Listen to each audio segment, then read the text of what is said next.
Hello, this is the first of a series of videos for YouTube for business communication on the topic of the nature of intercultural communication in business.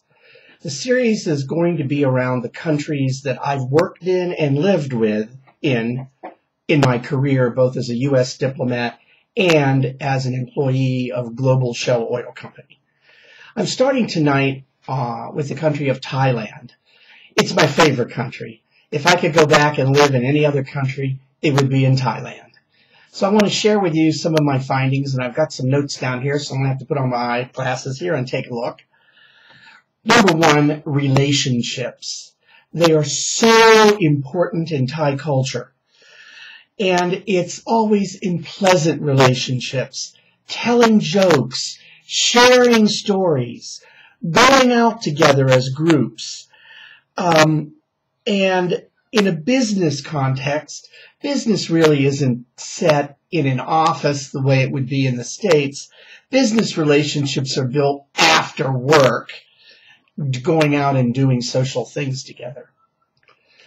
A second item is simplicity and moderation. Thais tend to be very good-natured, as you could already guess. They believe that the days and the seasons come and go. I believe that's because in a great deal of their Buddhist religion, and I'll get into that in a second. Thais generally don't want to openly face and discuss a truth if it's uncomfortable, discomforting, upsetting, because at all options, Thai people want to avoid face-to-face direct conflict. Number three, Grain Jai, one of my favorite Thai words. I have a Thai brother. We're very close friends. And Neo would always say, I feel Grain Jai, which means he's respecting me because I'm elderly. I don't want to say I'm elderly, but I am older than he is. And they generally, as Thai folks, want to comply with the wishes of others. And because they don't want to get into conflict, Thais will often, like my friend Neo, leave things ambiguous so as not to negatively impact you. The business result, of course, is you don't know if you've got a deal or not. Again, another item is status. When I taught in Thailand, the student would come up to me on the hands and knees like this and hand me their homework, heads bowed, because teachers have huge status in Thai society.